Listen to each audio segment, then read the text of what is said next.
Good evening, viewers. Thanks for watching tonight's primetime bilingual newscast on Spectrum Television. Our top stories: sad day for businessman in detention as Amugu Belinga's request for his temporary release has been rejected by the Court of Appeal. The business magnate has been in custody since March 4, suspected for complicity in the torture of Amplitude FM radio journalist Martinez Zogo. His next appearance in court dates May 11. Details in this newscast. In the same light, Pathé Siki, former journalist, has obtained a provisional liberty today, April 27, in Yaoundé, 6 months after being detained. He was arrested in November 2022 following some controversies at the Cameroon's football governing body, FECAFOOT. And in our Labor Day series, Ines Pangang profiles the hard work and prolific journey of a beautician and trainer, Deputa Marie Alix, who has a foundation finding in training hair professionals to get mental healing from their hair. Well done. And those were our top stories. Hello once more. Thanks for watching tonight's primetime bilingual newscast on Spectrum Television, which opens up in the French language with Oriane Donken. Good evening, Oriane. Bonsoir, Joséphine Bindi. Mesdames et messieurs, bonsoir et bienvenue au journal Affaire Amugu Belinga. La demande de mise en liberté provisoire de l'homme d'affaires a été rejetée par la Cour d'appel du centre. C'est la principale information à retenir de l'audience de ce 27 avril. Par ailleurs, le délibéré de la deuxième procédure a été renvoyé au 11 mai prochain. Compte rendu Olivier Bouzik. Pas de liberté provisoire pour Jean-Pierre Amugu Belinga. C'est la décision finale prise par la Cour d'appel du centre à Yaoundé suite à la demande formulée par les avocats de l'homme d'affaires.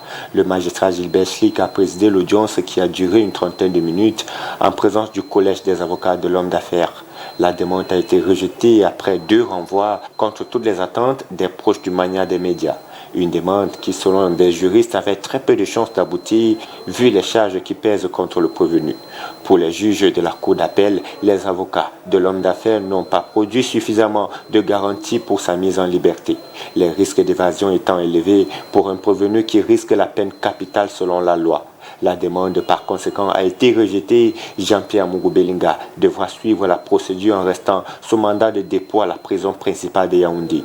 Sur l'autre demande introduite par son collège d'avocats pour la mise à disposition des documents qui constituent le fond de l'affaire au tribunal militaire, la Cour d'appel a renvoyé le délibéré au 11 mai prochain.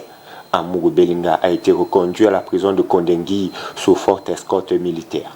Cependant, les différentes parties ont été notifiées le 24 avril par le président du tribunal militaire du dessaisissement du juge d'instruction Prosper Oyono Ebessa, auparavant désigné pour instruire la procédure en cours au tribunal militaire.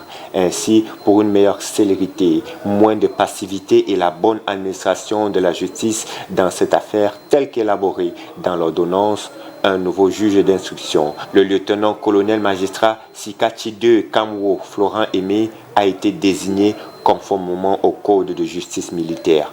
L'affaire Martinez Zogo présage ainsi de nouveaux rebondissements dans les prochaines semaines.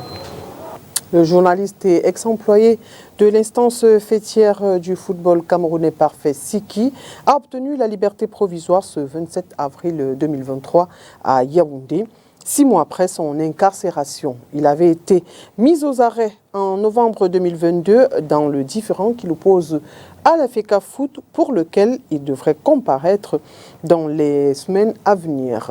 On l'écoute à sa sortie d'audience. Je suis naturellement très heureux pour la justice de mon pays. Je remercie le Seigneur qui, pendant toute cette difficile épreuve, m'a beaucoup inspiré. Je remercie mes proches, mon épouse, mes enfants, ma famille, mes amis, mes confrères. Vous qui avez toujours été là, je pourrais citer des noms, mais il en manquera toujours 1 ou 2, ce ne serait pas juste. Donc, je suis très content de cet accompagnement dont j'ai bénéficié. Je suis content que la justice ait pu voir ce qui était juste à décider et que je puisse aujourd'hui défendre mes droits parce que l'affaire n'est pas terminée. Elle demeure devant les juridictions nationales. Et donc, la particularité, c'est que maintenant, je vais défendre mes droits en étant homme libre, à égalité de chance avec ceux qui m'accusent ou celui qui m'accuse. Fait du Fundi a présidé hier à Yaoundé le conseil de la communauté consacré à l'examen et à l'adoption du compte de gestion du receveur municipal et du comptable matière pour l'exercice 2022. Si l'on note globalement une satisfaction dans l'exécution du budget, recommandation a été formulée au maire d'élargir l'assiette fiscale. Olivier Bouzik. Le budget de la communauté urbaine de Yaoundé pour l'exercice 2022 est équilibré en recettes et en dépenses à la somme de 39 413 913 000 francs CFA.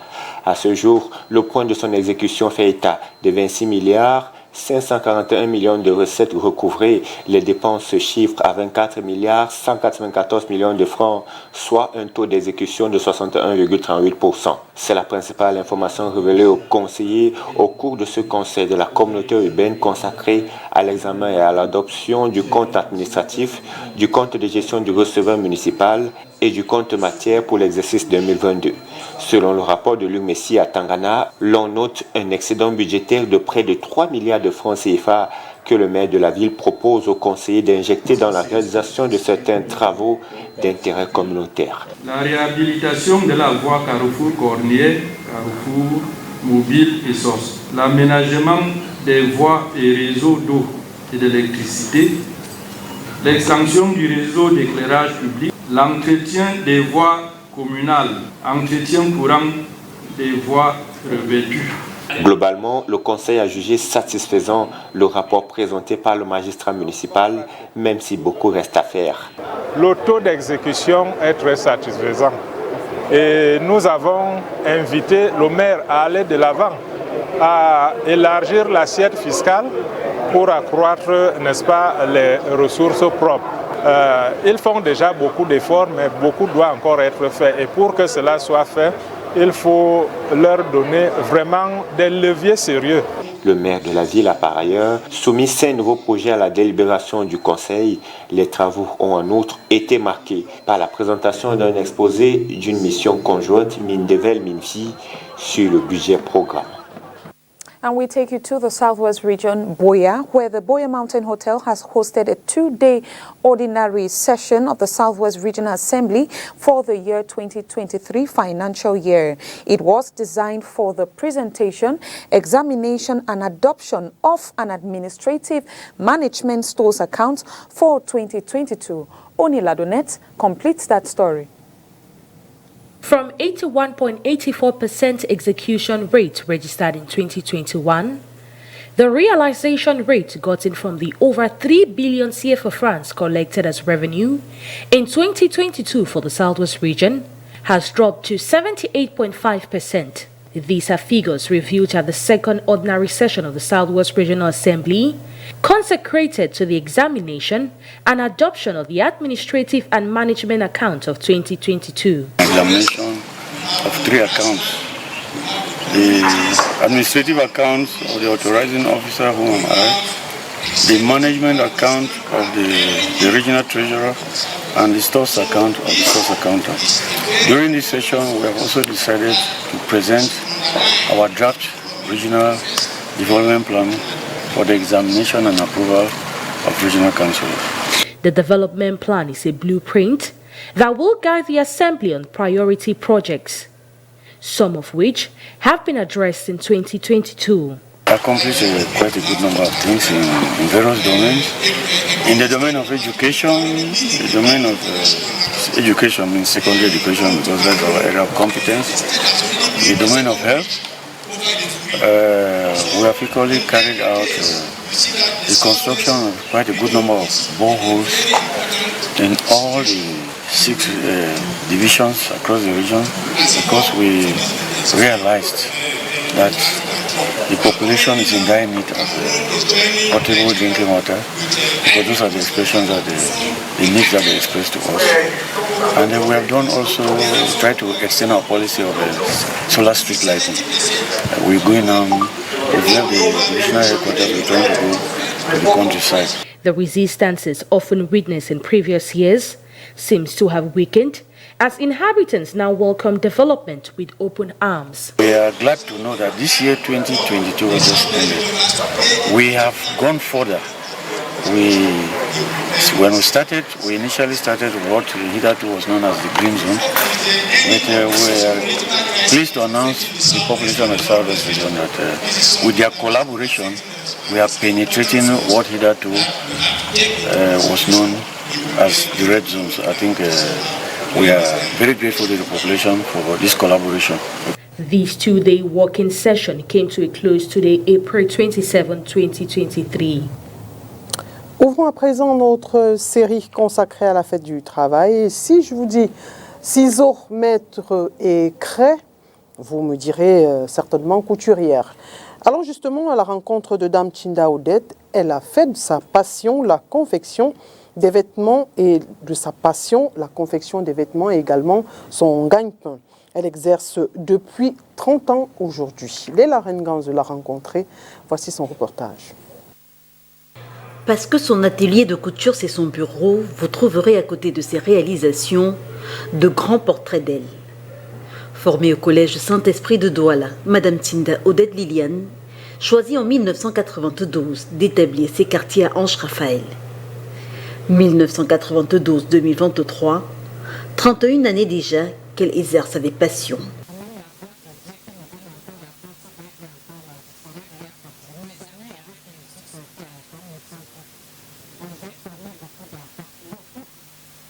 On connaît.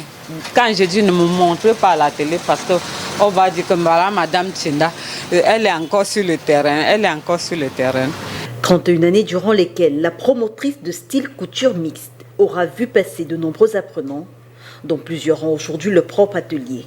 Une fierté. Forme les filles qui, après l'école de couture, le Saint-Esprit, les écoles, elles viennent se former. D'autres, après ça, quand ils ont la chance d'entrer à l'insecte, à l'agnès, ça passe. Donc tout cela, c'est les bacheliers. Elles se forment, elles s'appliquent, parce que l'école, on n'applique pas. Pour Madame Tchinda, cette profession ne devrait pas être considérée comme de seconde zone, car elle demande certaines aptitudes et la maîtrise d'un certain nombre de choses. Bon, pour faire la couture, il faut être bien en mathématiques, en dessin, et c'est tout ça qui t'aide à sortir les modèles des habits. Le dessin, c'est quand tu prends les mesures de la personne, tu dois faire son traçage, sa forme, et c'est à base de ça que tu vas sortir le modèle qu'elle voudra. Ce sont ces prérequis, couplés au travail durant de longues heures derrière une machine qui décourage les jeunes. Pourtant, le métier nourrit bien son nom. Pas travailler, ce métier n'est pas aussi facile. Ce n'est pas pour les gens paresseux. Il faut être une personne battante.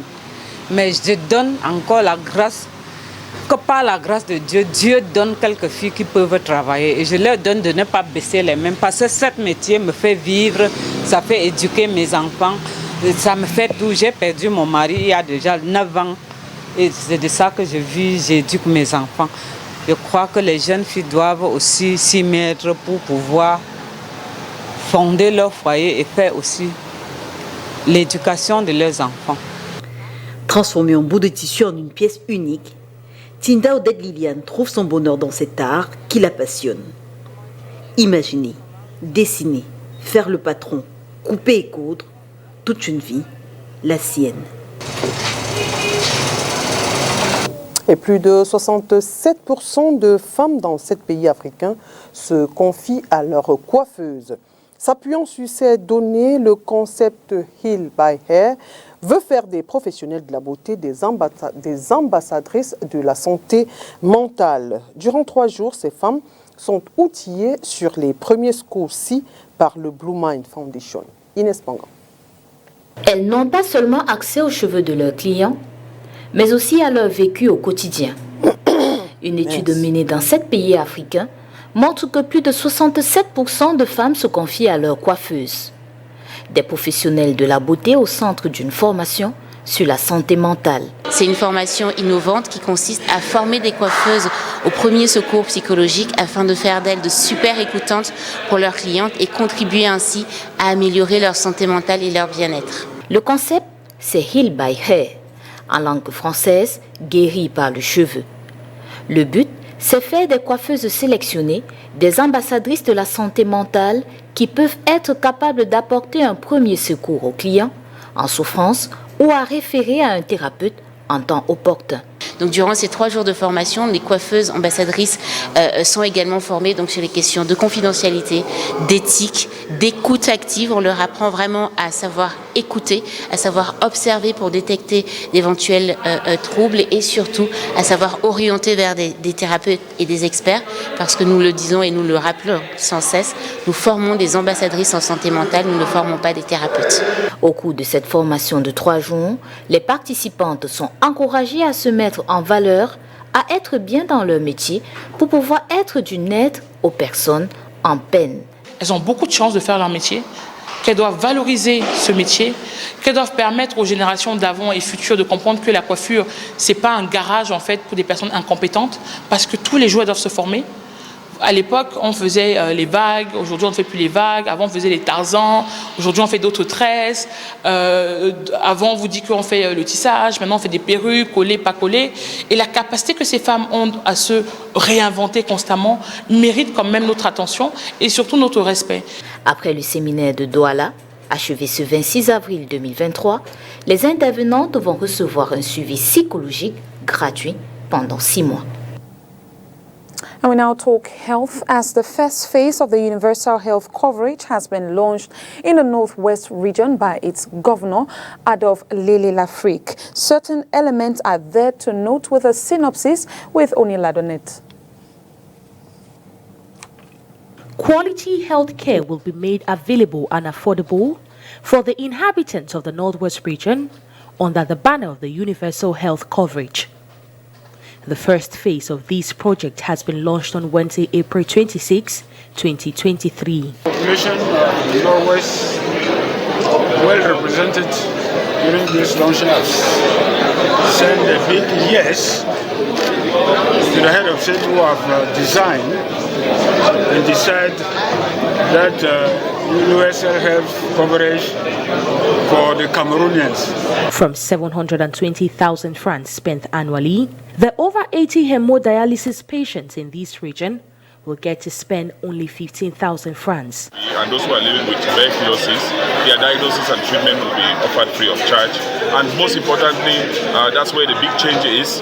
Those who are benefiting from hemodialysis, those with renal failure, they're going to be paying an annual fee of 15,000 francs CFA only, compared to the sum of 720,000 francs that they were paying before the implementation of phase 1 of universal health coverage. In order to benefit from this, patients are required to enroll on the universal health coverage platform, where they will get a receipt followed by a card, which gives them access to accredited health services in the region. I am therefore appealing all of them to get themselves enrolled to benefit from the health care that is almost free of charge, apart from cases where they have to pay for the hemodialysis patient who have to pay something.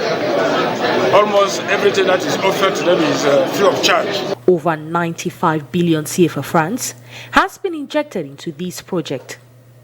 The state will be financing 49.5% of the medical expenses, while private and public partners will take care of 50%. Culture, le professeur Charlie Gabriel Mbok a procédé ce mercredi à la dédicace de son dernier ouvrage, Gouvernance judiciaire au Cameroun, pouvoir d'injustice et délit d'inéquité. L'essai d'ideographie d'un justiciable est le titre de l'ouvrage inspiré par le colonel Édouard Etonde-Koto. Léla Renganze.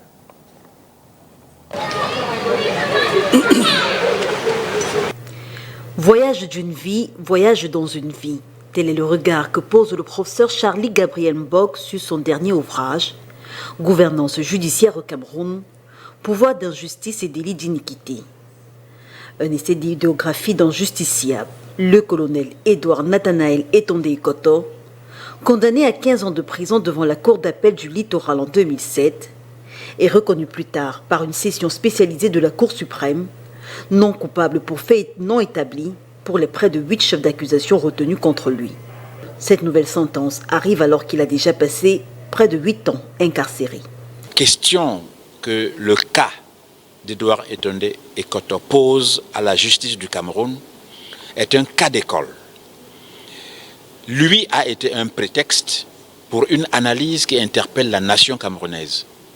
Parce que l'institution judiciaire doit fonctionner, puisque c'est le dernier rempart de tous les citoyens.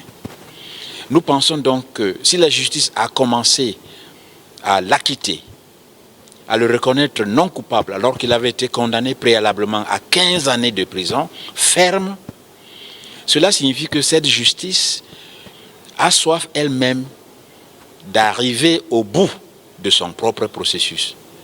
Et si une justice reconnaît un tort, il est juste que la même justice reconnaisse la nécessité de réparer le tort. Comme une suite à l'un de ses précédents ouvrages, L'opération épervier au Cameroun, un devoir d'injustice, écrit avec d'autres auteurs, ce nouveau livre du professeur Charlie Gabriel Mbok, une décennie plus tard, a une certitude.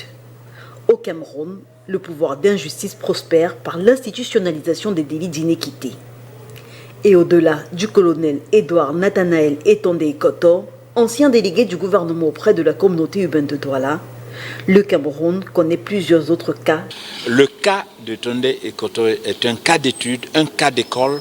Et j'ai terminé mon exposé en rappelant que hier c'était lui. Il y en a d'autres. Il y a d'autres personnalités qui mériteraient qu'on s'intéresse à leur situation. Et je sais que le Cameroun a des intelligences assez outillées pour faire ce genre de travail. J'ai peut-être donné le ton, mais je sais qu'il est possible de s'intéresser à d'autres personnalités qui sont dans des situations, sinon similaires, mais du moins apparentées. Eh bien, parmi tant d'autres, oui, il n'a pas la prétention d'être le seul. Plume derrière de nombreux autres livres, Charlie Gabriel Mbok est professeur à l'université de Yaoundé 1. Écrivain, anthropologue et directeur de recherche, il est également homme politique. Présents à cette soirée de dédicace, de nombreuses personnalités se sont exprimées. Je vous propose d'écouter Elisabeth Mundo. Elle est psychopathologue, anthropologue, écrivain. Maître Albert Ndjimé, qui est avocat, et Jean Yango, secrétaire permanent de l'Association des villes et des collectivités d'Afrique centrale. Ouvrage vraiment majeur. C'est un ouvrage dont une seule lecture n'épuiserait pas le contenu. Il faut aller dans le fond. Et tellement de questions sont sous-jacentes, sont soulevées, que quand il a parlé, insisté sur la justice, l'injustice, moi j'ai pensé sans arrêt, est-ce qu'on peut mettre ensemble justice et équité? Et comme j'ai dit tout à l'heure, rien pour moi, aucun savon, aucune douceur ne peut effacer ce qui lui a été fait et qui est pour moi inconcevable. On dit souvent que l'argent essuie les larmes, l'argent nettoie l'honneur. Comme le disait l'auteur du livre de cet après-midi, et même une des intervenants dans la salle, ce que le monsieur a subi, on ne peut pas réparer ça. Si on suppose que la réparation suppose une compensation intégrale. Mais tout au moins, il faut que dans son honneur, dans sa chair et dans son patrimoine, il y ait des contreparties. Ce que je peux dire de l'homme que j'ai connu, en tout premier, c'est que c'était un avant-gardiste. Il avait un temps d'avance sur tous les sujets, et en particulier sur les sujets économiques et d'aménagement du territoire, donc, et de l'urbanisme. C'est la raison pour laquelle il vous souvient le projet Sawa Beach, qui était un projet qui s'inscrivait dans la logique justement de faire de Douala une métropole moderne à l'échelle de la sous-région de l'Afrique centrale. C'était une idée inédite et vous remarquerez que d'autres pays, d'autres villes ont emboîté le pas et nous avons dévancé sur ce plan. Et je crois pouvoir dire que son brusque départ à la tête de la communauté urbaine de Douala a également été un temps d'arrêt significatif. Mais comme il était avant-gardiste, l'essentiel de ce qui s'est fait après lui a été conçu par lui. C'est déjà un mérite d'avoir poursuivi ce qu'il a entrepris. Et sur un autre plan, c'est sur le plan économique. Il me souvient également que la dimension qu'il voulait donner à la ville de Douala, parce qu'il était un diplomate économique, en ce sens qu'il a été pendant longtemps le président du comité de liaison entre l'Union européenne et les pays ACP, a permis à la ville de Douala, n'est-ce pas, de développer des outils et un réseau de partenariat, aussi bien avec les partenaires bilatéraux que multilatéraux, qui aurait positionné, je crois, la ville de Douala à un niveau économique beaucoup plus avancé qu'aujourd'hui, et considérant le poids de la ville de Douala dans l'économie camerounaise, si ce n'est celui de celle de la sous-région, vous imaginez bien où le Cameroun se retrouverait aujourd'hui. Et voilà qui met un terme à cette édition d'information. Mesdames et messieurs, merci d'avoir été des nôtres et bonne suite des programmes sur Spectrum Télévision. Bonne soirée, Joséphine Bidi. Good night to you, Oriane. Good night to you, viewers. Thanks for watching. It was a pleasure bringing news to you.